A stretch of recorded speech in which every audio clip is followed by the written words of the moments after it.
আজ ২-৩ দিন ধইরা যে অনুরাধার শরীরটা ভালো না। বাচ্চা মানুষ যদি খাওয়া-দাওয়া ঠিকমতো না করে তাহলে কি আর শরীরটা কি ভালো থাকবে?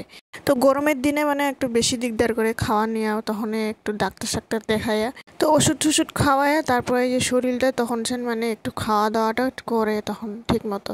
তারপরে এই যে সকাল একটু পাতলা করে মুগ ডাল সব ডাল দিয়ে মিক্স করে একটা খিচুড়ি মতো করে দিলাম পাতলা।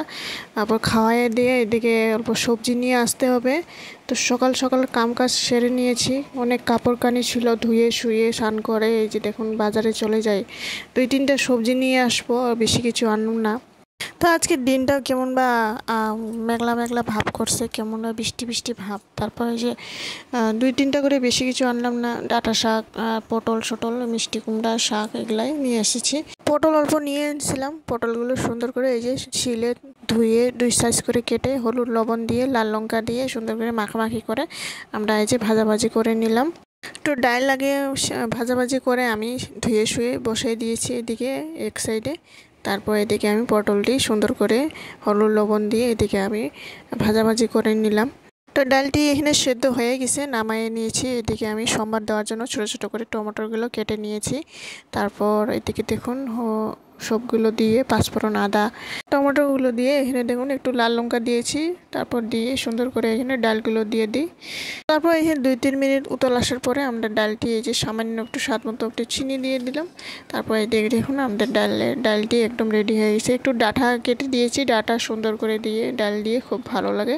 তো এই যে ঢেঁকে শাক নিয়ে এনেছিলাম, এই যে ১ মুঠি মতন ঢেঁকে শাক, এইটুকু মুঠা দেয় ৫ টাকা মতন নেয়। তো কতগুলো ভিতর গ্রামের বউগুলা আসে মানে আদিবাসী লোক মানে কতগুলো অনেক দোকান দেয় মানে বাজারে দেখি।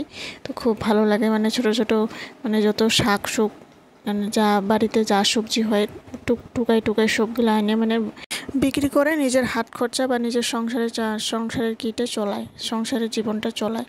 তা আমরা এদিকে সারা জীবন ঘরে থাকি, তাও তা আমরা এনে ঘরের কামকাজ সামলাইতে আমাদের দিন যায়।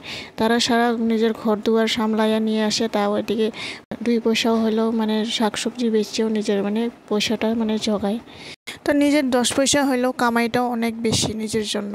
তা মানুষের থেকে খোঁজার থেকে আর নিজের পয়সাটা নিজে কামাই করার থেকে অনেক ভালো। তারপর এই যে রান্নাবান্না শেষ করে এদিকে আমি ঢেঁকে শাক আলু দিয়ে চচ্চড়ি করে মতো বানাইছি। তারপর এই যে দেখুন আজকের মেনু পটল ভাজা, ডাল, তারপর এদিকে দেখুন শাক লেবু দিয়ে। তো বন্ধুরা আজকের ভিডিওটি কেমন লেগেছে একবার লাইক, কমেন্ট, শেয়ার, সাবস্ক্রাইব করে জানাবেন। তারপরে এই যে রান্নাবান্না শেষ করে নেওয়ার পর এদিকে আমি অনুরাধারে খাওয়াটা রেডি করে দিয়ে দিই। মানে ওনারে স্নান করে দিয়েছি, বাচ্চাটারে স্নান করে দিয়ে একটু শরীরটা ভালো লাগছে। তারপর এদিকে আমি একটু খাওয়াইয়ে দিয়ে আধা ঘন্টার পরে ওরা শুয়ে দিলাম। তারপর এদিকে আমি চটপট করে আমিও খেয়ে নিয়েছিলাম খাওয়া দাওয়া করে।